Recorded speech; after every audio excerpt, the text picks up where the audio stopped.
Good morning, everybody. We have quorum in the room, so we're going to start this meeting. I would like to call this meeting the Standing Committee on City Finance and Services to order, and I'd like to start by acknowledging that we are on the unceded territory of the Musqueam, the Squamish, and the Tsleil-Waututh people, and we want to acknowledge how important their welcome to us to do our business, live, work, and play on their territory is to us here in these chambers. Madam Clerk, may we have the roll call, please? Councillor Deals in the chair, Mayor Robertson, Councillor Louie, Councillor Stevenson, Councillor Jang, present, Councillor Reimer, Councillor Ball's on a leave of absence for civic business, Councillor Carr, Councillor Affleck, Councillor DeGenova. You have quorum, Madam Chair. Thank you very much. We will now move to our agenda. There are no consent items. So we're going to move to item number 1 on our agenda, which is the framework process for resolution of Leasehold Strata end-of-lease issues. That's a snappy title. And we have Bill Odula here to make a presentation. Thank you, Madam Chair. Members of the committee, we're here today to report back as per the request under the January 25th Council report in terms of reporting back on the framework process for negotiating the resolution of the issues arising from the approaching end of leases in False Creek South. As you'll recall, there are 717 individual strata leaseholders, so there's quite a bit of complexity related to that, and we're looking for a framework process that creates an optimal scenario for moving this forward. So with that, I'm going to ask our manager of the Property Endowment Fund, Mr. Greg Hamilton, to give you a short presentation which covers essentially the substance of the report that's before you. And then Mr. Richard Evans from Replan is going to make a few comments, and we will be happy to take any questions after that. Mr. Hamilton.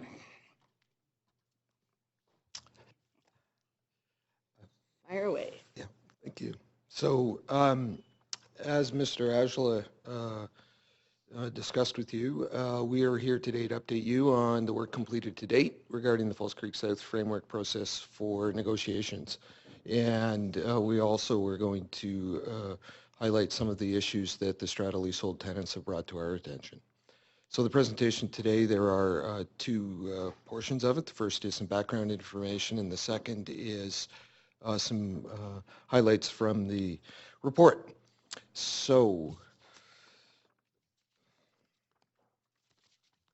as I mentioned in the report, staff are working on a number of different items that arose out of the January 25th, 2017 Council report. The Strata leasehold negotiation framework process is one of those, and it falls within the city's role of managing leases on its land. And in this context, we aren't a policymaker or regulator. So there are approximately 1,800 units, residential units on city-owned land in False Creek South. They comprise 6 different tenure types. We're concerned with one of those tenure types, and that's specifically the leasehold strata. So there are 669 individual strata, residential strata units on city-owned land in False Creek South. There are an additional 48 commercial strata units. So there's a total of 717 units that are the subject of this report. And so specifically, each of those strata units have a lease directly with the City of Vancouver. Other tenure types include market rental. There's a floating home co-op. There are a number of co-ops on city-owned land. There are 4 non-market housing sites. In addition, there are 2 community care facilities in the community. So the existing strata leases, there's some variability on expiry date based upon when the leases were first started, but they were all 60-year leases. The first of those leases expire on September 30th, 2036. And the option, or the choice to renew those leases is solely the city's. And if the city does elect to renew those leases, it must provide notice to each of the strata leasehold tenants at least 1 year prior to lease expiry.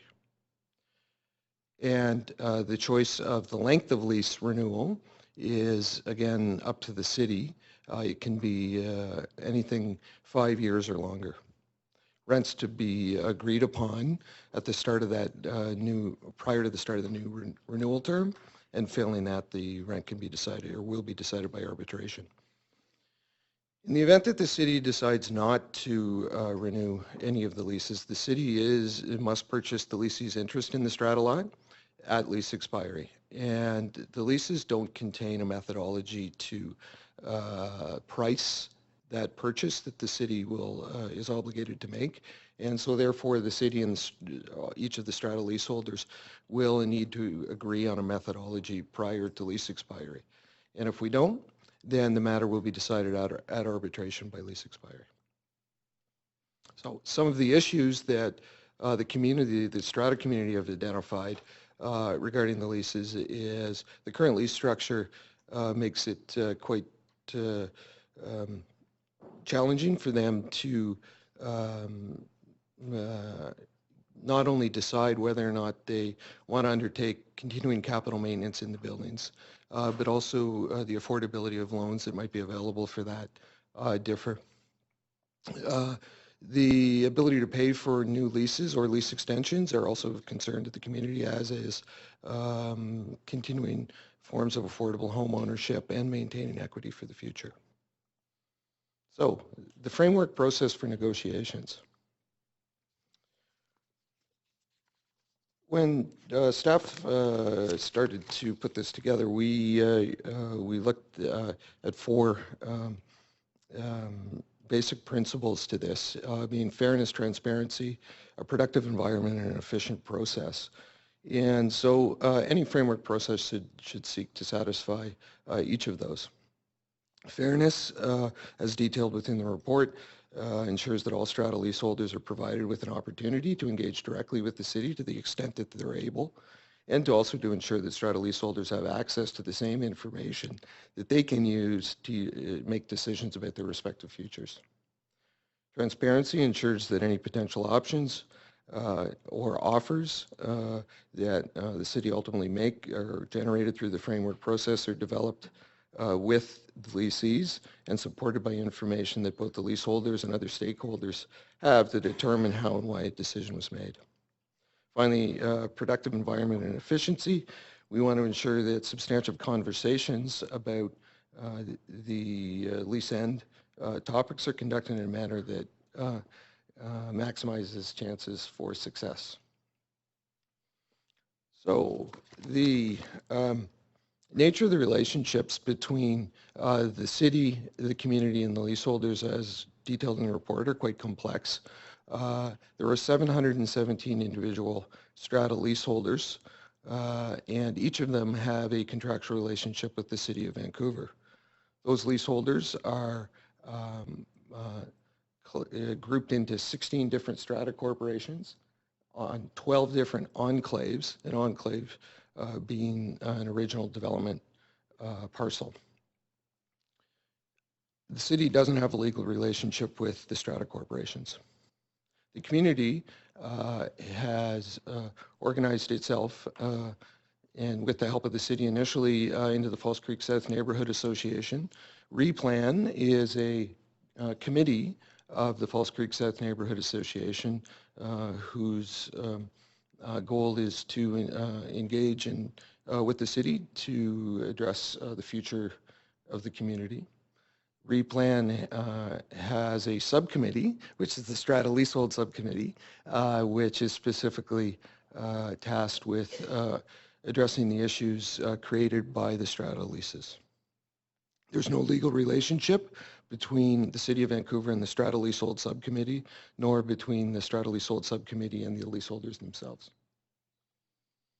So we looked at a number of different approaches to negotiation, and we settled on an idea of consultative discussions, where the city enters into non-binding discussions with a limited number of delegates that are appointed by the lessees.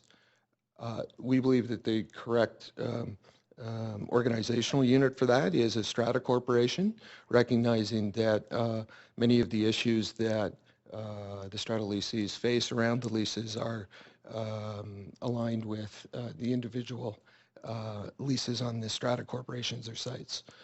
So the idea here is that the city and the delegates appointed by the strata corporations can enter into non-binding discussions to understand the issues that are being created by the leases and to jointly develop options that address those issues. So the framework process for negotiation envisions several different types of engagement. Thank you. The first being neighborhood-wide consultative discussions, and that is where the city is engaged with the community groups, namely Replan and Falls Creek South Neighborhood Association, to identify common issues across the leases and to understand the impact of those issues upon the community.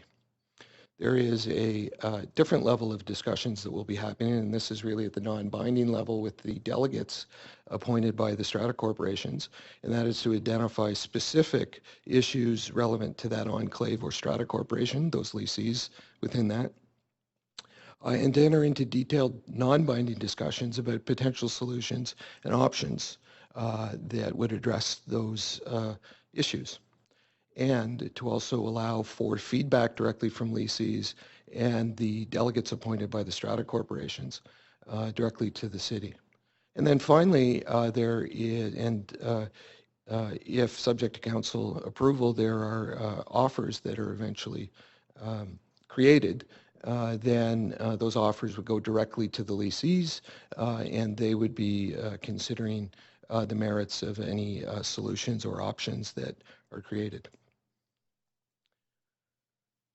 Different types of communication for different levels of engagement. At the neighborhood level, we envision, as I mentioned, regular meetings with the SLS leadership and Replan. At the enclave or building level, we envision meetings with specific enclave delegates or strata corporation delegates and perhaps individual leasees. And then finally, at the leasee level, we see direct communication as required by the leases that may or may not require a response by the leasee. So there's three substantive phases to the framework process. The first is issues identification, and this work has already been ongoing for a number of months, where the community is identifying any issues and consequences being caused by the current lease arrangements. And as far as participants go at that level, there is Replan, there's the SLS, the city, of course, and individual strata delegates who reach out directly to us, or individual strata leasees that reach out directly to the city. The second phase of the framework process is an options development phase, and this is where the city will meet with members of the Strata Leasehold Subcommittee and also delegates of individual strata corporations to enter into non-binding discussions that will seek to develop options that address those specific enclave issues. And then finally, again, potential offers subject to council approval could be developed, and those offers would be sent directly to the leasees. So in developing this framework approach that envisions different levels of engagement, we, as staff, had met with Replan directly. We also met with Strata Leasehold Subcommittee of Replan, and we also invited each of the 717 Strata leasees to meetings where we presented this draft framework and sought their feedback.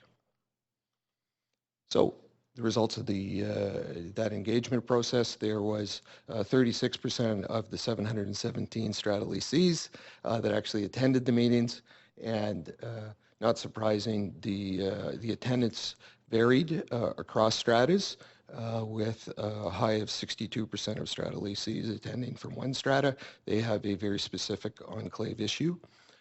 And also attendance varied by lease expiry date, with the early lease expiries being 2036 having a higher attendance. Staff, we also created an online survey and invited each of the 717 strata leasees to participate in that survey. We received 229 responses. The survey closed June 30th. So from the survey, 74% of the respondents agreed that they understood this framework process for negotiation, 81% understood how the city will communicate with Strata lot leases during the process. There were some written comments. The summary of the written comments is that as detailed in the key survey results, the majority were accepting the proposed framework. However, they did understand that this is a complex negotiation there's a large challenge here in order to achieve a successful result, but there's a need for a process, and some of the comments expressed concern over the ability to achieve a successful result given the complexity of the situation. As far as the delegates go and the existing Strata lot subcommittee, the results were mixed in this delegation process, with some responses being strongly in favor of utilizing the existing SLS subcommittee of replan, with others supporting a more inclusive process where each leasee directly participated in a delegate selection process. And then finally, timelines, which I'll talk about in a minute. There were some concerns expressed around the presented proposed timeline to reach resolution of the substantial lease issues.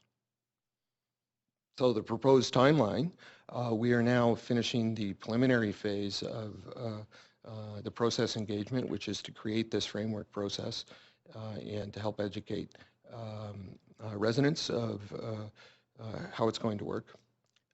We are into phase 1 and 2, which is the issues identification and option development phase, where the city seeks to understand the nature of the issues being created by the leases and then works with both inside and collaboratively with the Strata lot leases to develop options that address those issues.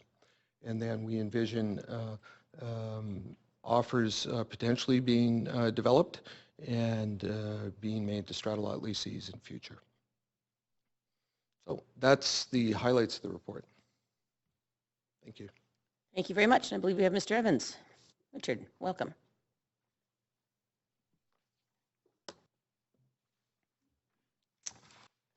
Good morning, Mayor and Councillors, and thank you for the opportunity to speak today. I'm Richard Evans, the Chair of Replan, the community-based group that has been working for more than 6 years to support the False Creek South Neighborhood Association's efforts to work with the city regarding social and environmental sustainability through a community plan, affordable housing, as well as new leases and consideration of alternative models of governance to help the community guide the area's future in keeping with City Council policy. Excuse me. These efforts are all interrelated and necessitate an integrated approach for overall success, something we have been striving to support in keeping with Replan's principles. We appreciate the efforts of city management and staff to do so as well, and are grateful for the recent appointment of Councillors Affleck and Reimer as liaisons to help keep this work on track. I'm here this morning to speak specifically to the report in front of you regarding a framework process for strata leases. We appreciate the effort real estate and business planning and project support have put into engaging with Replan, the Strata Leaseholder Subcommittee, the SLS, and recently with all leaseholders, and are encouraged that with Council's support, a process will be in place that will allow us all to proceed identifying issues and developing options. What is essential to the community is that this work on the leases and a companion report on a resident protection and retention plan are carried out in a timely manner. This will enable progress on all fronts, most particularly full engagement by the community on planning for the future of False Creek South. I'm speaking on behalf of Ann Kay and Richard Marchand, the Chair and Vice Chair of Replan's Strata Leaseholders Subcommittee, both of whom are out of town today. They have asked me to pass along their thanks, as well as to reinforce Replan's and the SLS's support for the collaborative effort to resolve these issues as part of a broader discussion about False Creek South. It has taken considerable time for all of us to get to the starting line. They asked me to sum it all up in 2 words: let's go. Thank you. Excellent and succinct. All right, now we have a chance for questions. I am seeing a very empty speaking queue from councillors. Going once, going twice. Let's go. There are no questions and there is no motion which needs to be adopted, so that is this item. We received it for information and we appreciate the information and look forward to next steps. Thank you very much. Wow, this could be a record-breaking meeting. Oh, I just jinxed it. Next up, we have theater grants. Thanks, everyone. Thank you.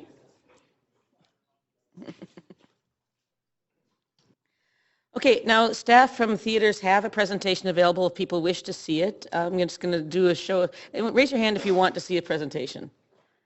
All right, no presentation necessary. Then we'd like to hear from our speaker, Kevin Wong. We don't need to, that's right. Yes, yes, we always want to, but we don't feel the need for it. That's right. The report was self-explanatory. Welcome. You have up to 5 minutes, and you may have questions from councilors afterwards. Great, thank you. Thank you to Mayor and Council for the opportunity to speak to you. I wanted to introduce to you a little bit about Tzu Chi Foundation, who I'm representing today in front of you regards to the theater rental grant program.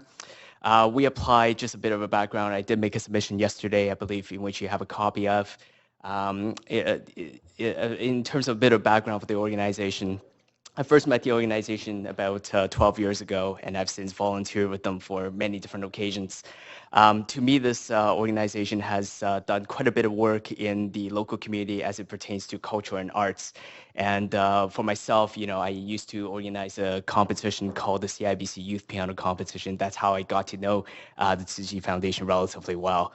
One of the things that I really here to sort of champion is there are a lot of arts and cultural communities and organizations in Vancouver, and that's what really makes the city great in terms of being very accepting of different cultures, being able to help cultivate a lot of talents across the Lower Mainland. And when I look at the city's cultural plan, the strategic plan that was published, the 10-year plan from 2008 to 2018, the key words really pop out in front of me, like, what the vision is for the city to achieve, the diversity, the thriving cultural ecology, the words like that it uses. And when I sort of look at that and compare to what CG actually does in the local community, I think there's a lot of things that's in common. Some of you may have attended some of our events that we put up in the Lower Mainland. We do an annual Lunar year-end celebration with 9,500 different volunteers, of which hundreds of them participate in one form or another to help us present and produce some of these performances. This particular one that we're putting on September 24th of this year really brings the community together in a different way. The organization has been here in Vancouver for 25 years now, and this particular event really showcases some of the local talents that the organization has been supporting. There will be a number of different original works that will be presented to the general public. There will be a number of volunteers who we've been supported for a number of years who will also be performing at this event. And, I want to take you through some of the things that we've done in the past in the short presentation. Some of you may recall that we have sign language performances that we do throughout the Lower Mainland. Here are some of the examples. This is one of the most recent ones in January 15th, 2017 at Massey Theater. There's another one here from last year, which we did also at Massey. Prior to that, a lot of the screenshots that you see here is based on what Tzu Chi actually created.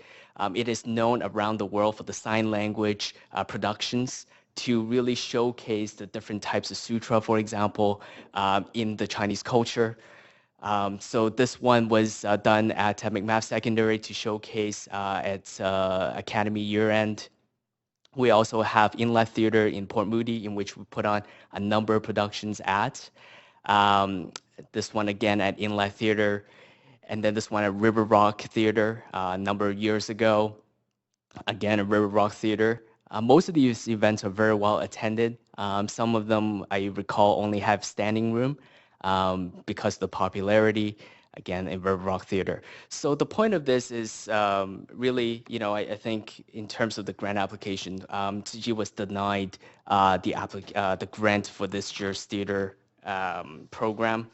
One of the reasons that was cited was that Tzu Chi is not necessarily considered an eligible organization because of the core mandate not being arts and culture. To me, it's the organization has done so much in the areas of arts and culture.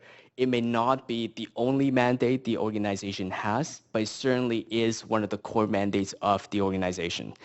And alluding to when I alluded to earlier on, that's what really made the city of Vancouver. I immigrated here when I was 10, and the city has been very accepting of all kinds of people, all kinds of diversity, and the type of performance that they put on.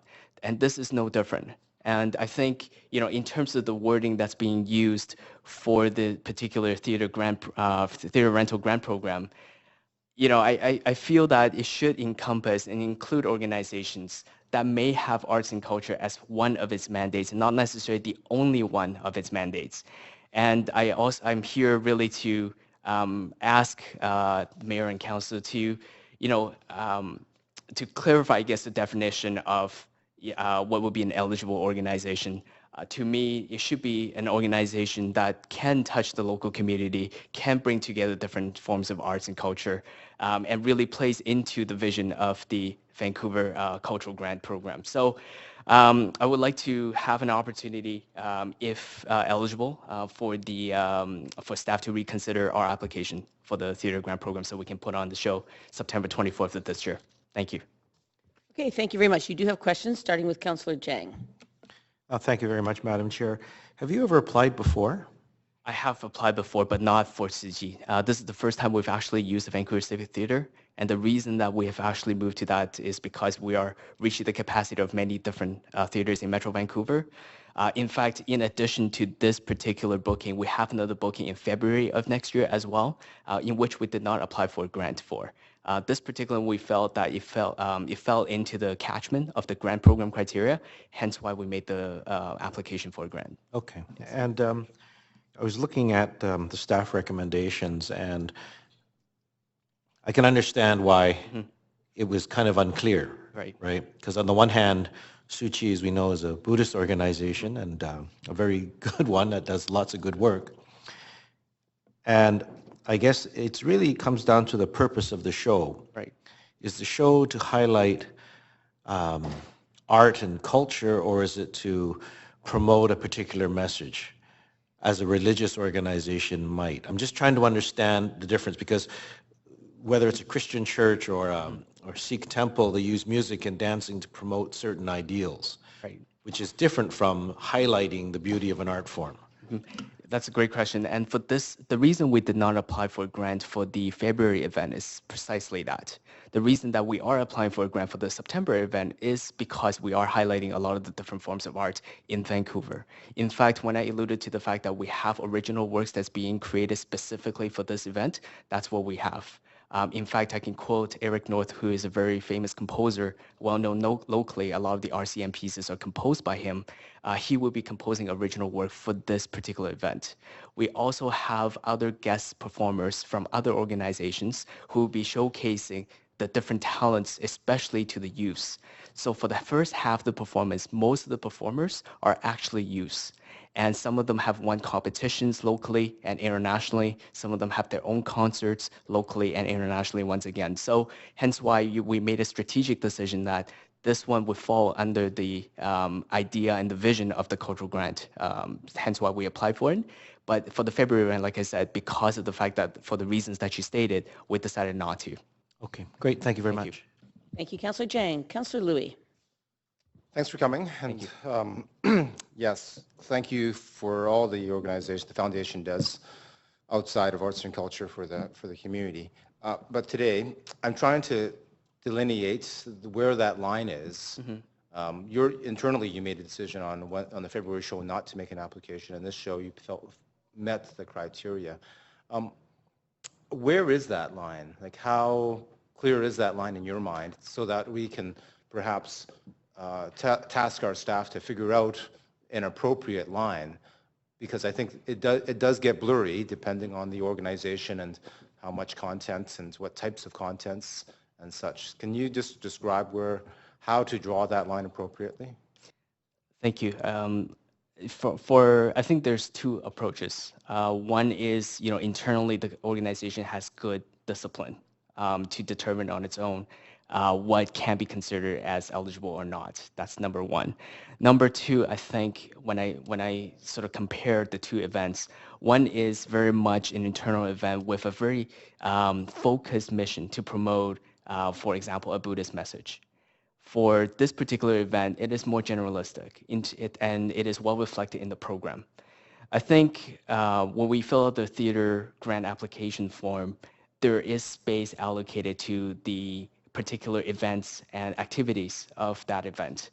I think based on perhaps clarifications as to how these events will be presented, what the central message would be, it could help with the application process. That being said, I understand that there have been a lot of different theater grant applications recently, and I also understand that from hearing from staff that there's a lot of work to go through the applications. One thing I know this is asking a lot, but the organizations that perhaps are sort of, like you said, in not necessarily very clearly defined in terms of in the gray area zone, if you would, I would recommend that if a staff member can interview the organization to learn more, that would result in a lot of information that would be helpful in the determination of the grant. So just to that point, do you have much conversation with staff in your application process and subsequent to your denial? I actually did not. So I need to qualify that message because I have a very good working relationship with the staff members at the Civic Theater, and a lot of times they do reach out to us well in advance. In terms of this particular theater grant process, we were not interviewed or reached out to prior to the rejection. Okay. Yeah. All right. Thank you. I have some questions of staff as well. Thank you, Councillor Louis. Move you along. That's all the questions for you. Thank you very much. We will now move to questions to staff. Councillor Louis.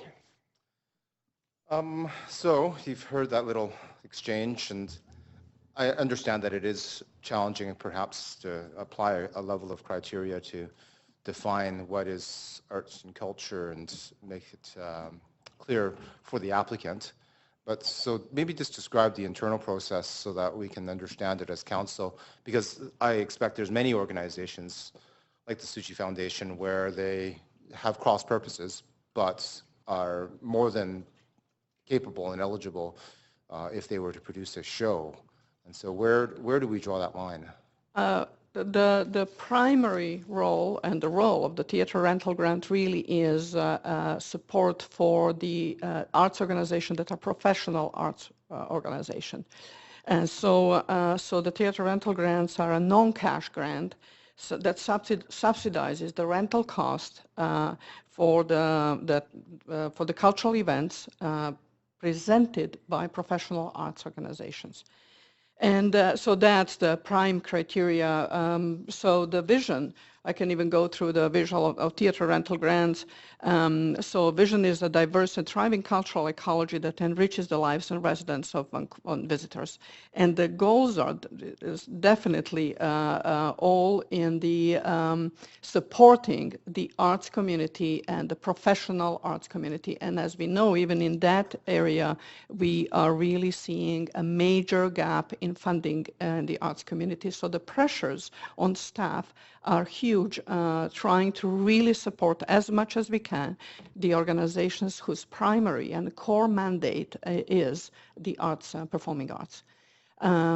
So there are other programs, if I may, just to help. There are other programs where this type of event would have fit perfectly.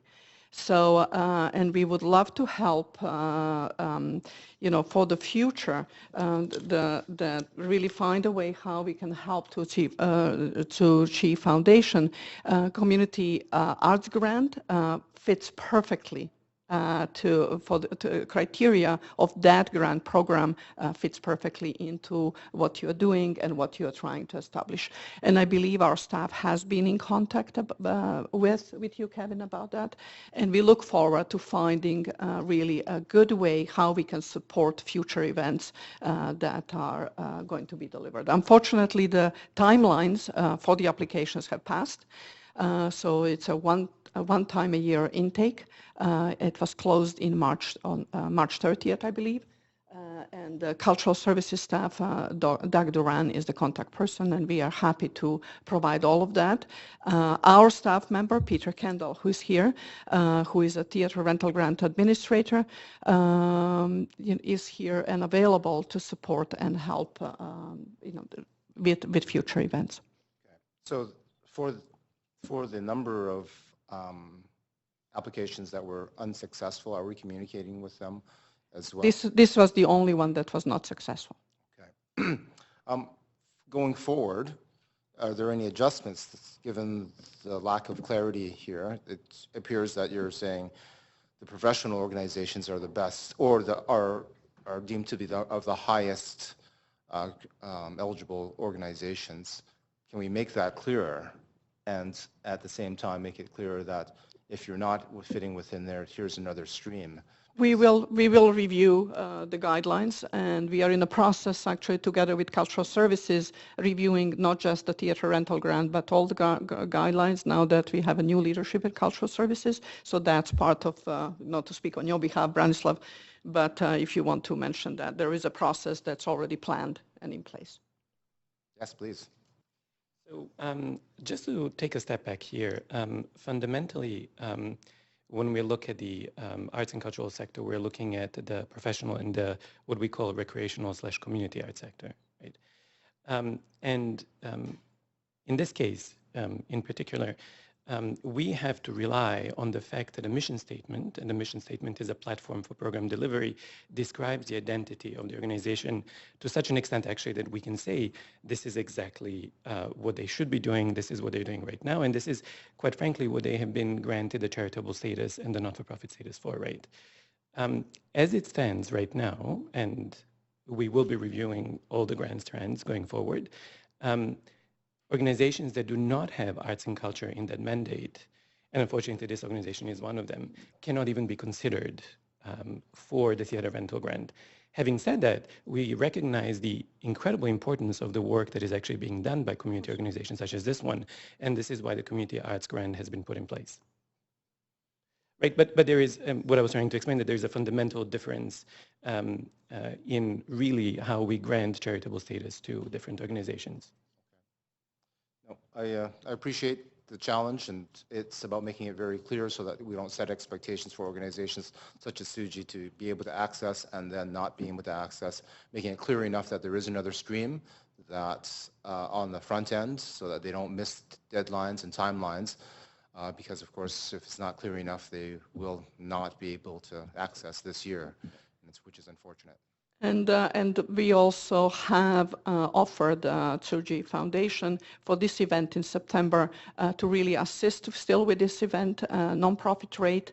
They are eligible for that, so we are committed to do everything we can within the guidelines of our operational and within the guidelines of the policies. So all support will be provided definitely to the Tsuji Foundation. Okay. Thank you, Madam Chair. Thank you. Councillor Jang. Thank you, Madam Chair. Sort of following up on Councillor Louis' questions a little bit. So just so I'm clear, these theater rental grants are for professional organizations. So these are ones that do art for money, to make money. So a nonprofit Yes. is not eligible. No, they are all nonprofit organizations.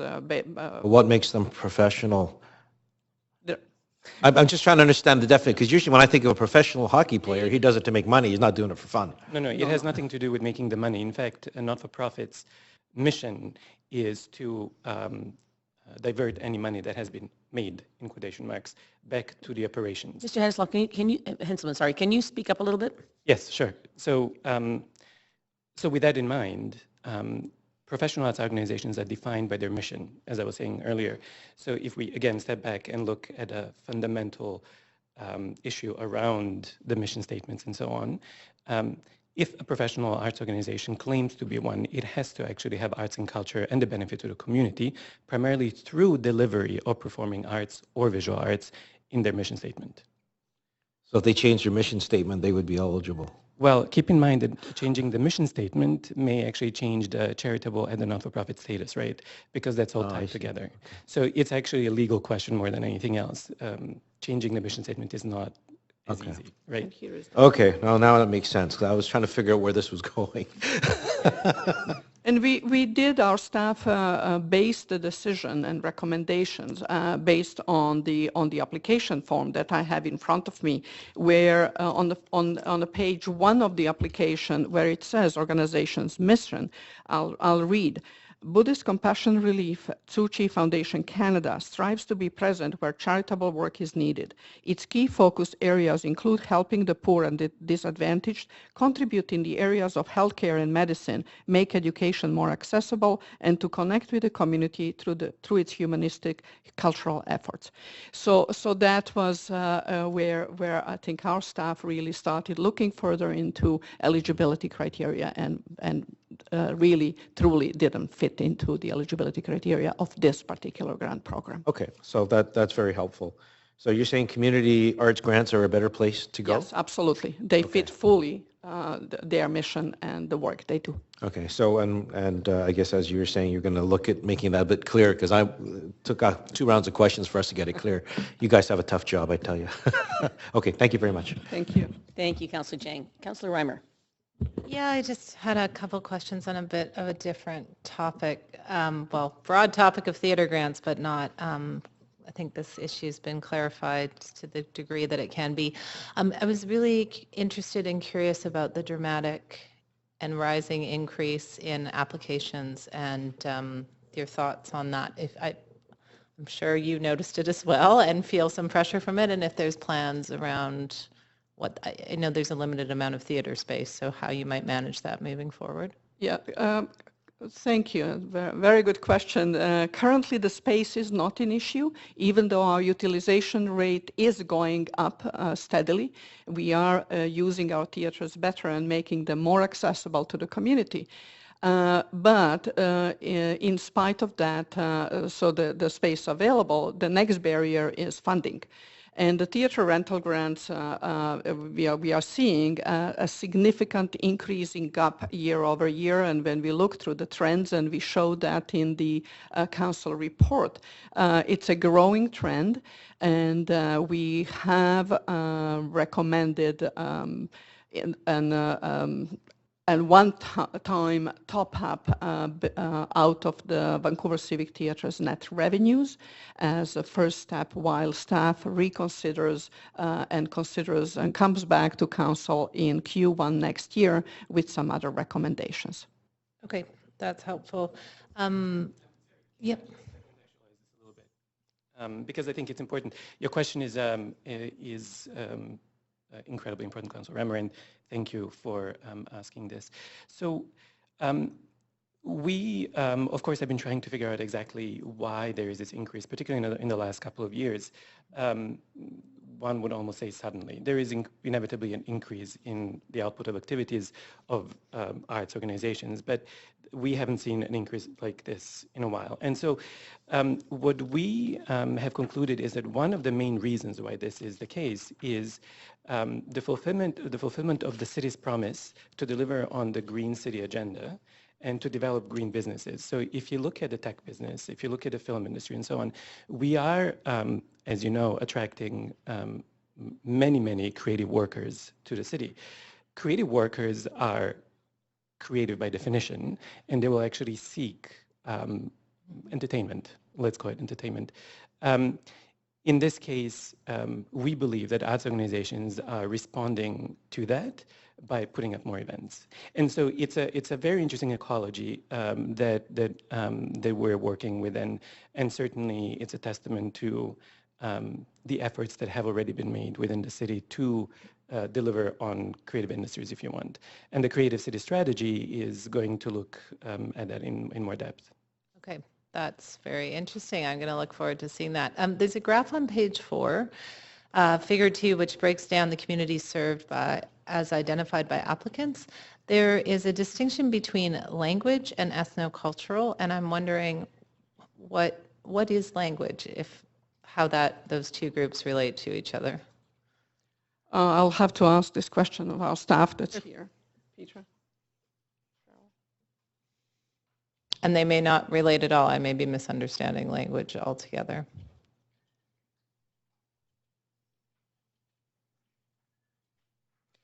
while we're getting the staff up there, I'll just mention that one of the things that Branislav and I have been talking about is regular updates on cultural grants, as well as the entire cultural services to City Council, which we used to get and haven't had in some years, so that we're all up to date on these issues as they come forward to us.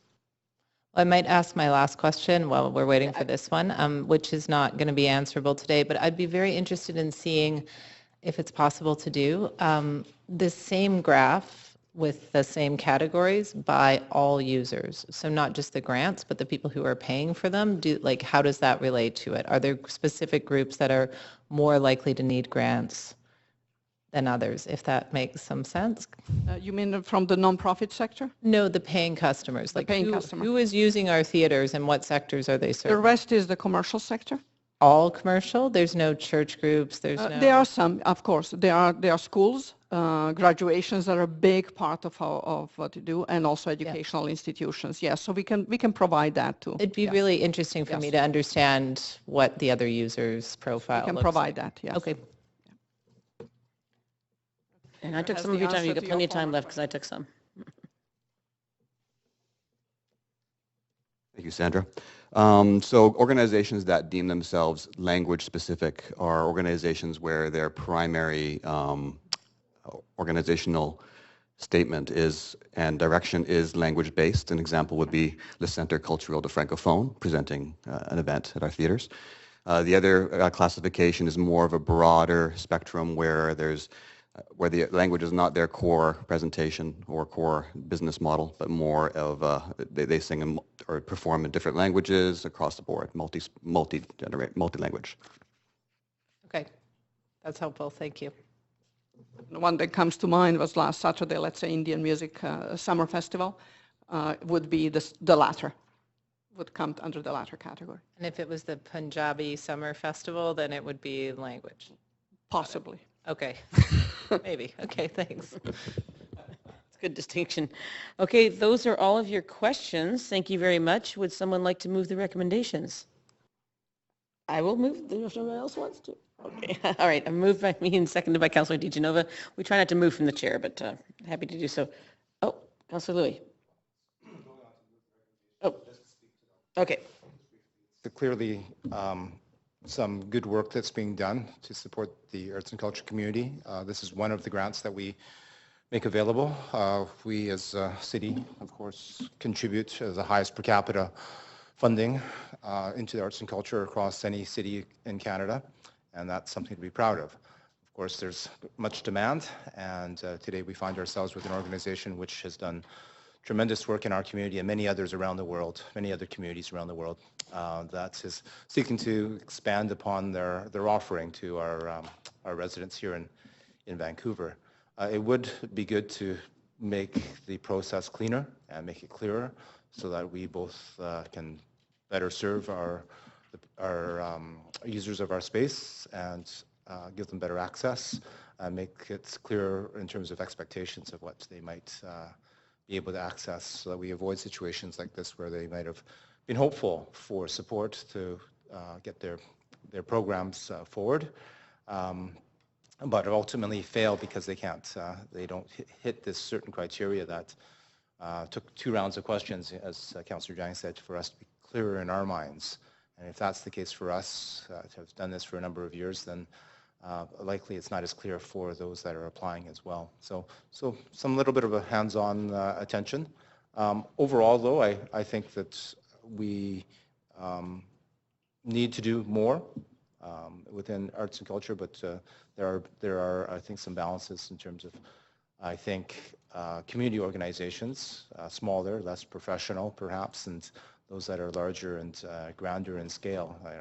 Personally, I like supporting the small and incubate them and reach out into our community in a greater fashion rather than just always setting some level of criteria that limits to the tried and true and traditional types of organizations which not necessarily reflect today's society here in Vancouver. Thank you, Madam Chair. Thank you, Councilor Louis. And I'm going to check with the clerks. Because this is a grant, should we actually go and do it formally on the queue? Are you okay with the...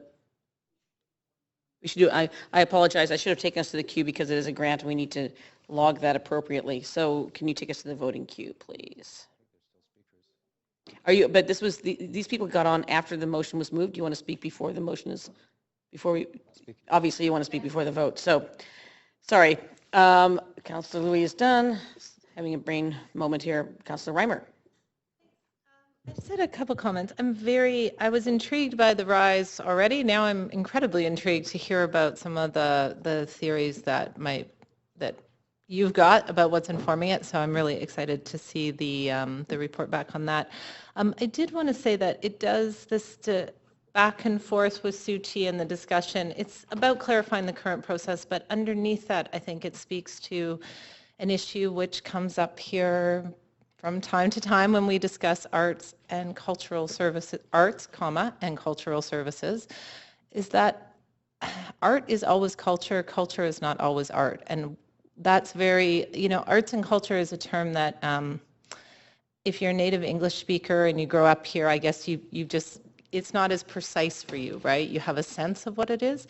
I think if you come from an ethnocultural community, and particularly if English isn't your first language, there's no dictionary that is going to tell you that arts and culture doesn't include cultural performances or events that aren't art in the term that we might use it.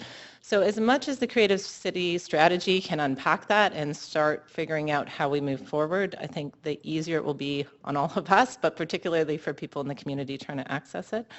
I would say myself, although not religious in any respect, I do very much believe that funding of religiously focused events is not a taboo thing. We provide funding to the Vaisakhi Parade, which is a religious festival, but there are ethnocultural communities who organize primarily based on religious affiliation, and I don't think that's a bad thing if it builds stronger social capital and community connections. I think that's a perfectly legitimate way. So I think there needs to be some tolerance there for how we manage that. But I think the first step is really figuring out where the comma goes in arts and culture, and then sort of sorting out the next step about how we support cultural groups that organize in different capacities. Thank you, Councillor Reimer. Councillor DiGenova. I'll be brief. I just wanted to thank staff and also just to note, aside from some of the accolades that Councillor Louis has already recognized, I think that it's amazing that in the past few years that we're seeing a net profit generated as well. So I'd just like to very much thank staff. I know it's not an easy process, especially when it comes to grant allocations. If we had all of the money in the world to put towards this, then I'm pretty sure that most of the proponents that apply would be successful, but unfortunately that's not the case. So it's important that we, in many cities and countries, arts and culture is the first thing that is cut. And I think Vancouver has a very strong theater community because of the great work of our staff and the city grant allocations that give those organizations that boost up. So I just wanted to say thank you. And of course, I'm seconding this and will be supporting it.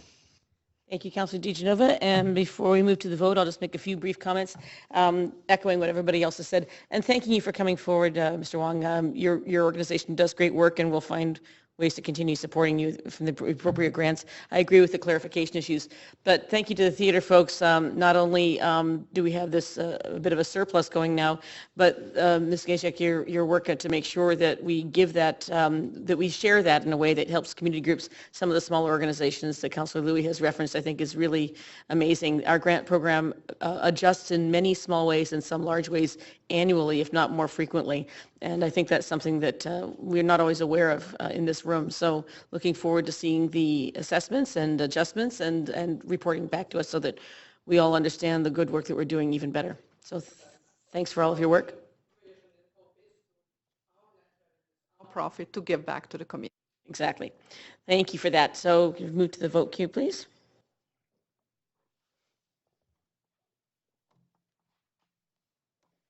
All right. And we have 9 in favor, and that is a unanimous vote. So thank you very much. We are done with the committee portion of this meeting, and we'll now convene a regular council with Mayor Robertson in the chair.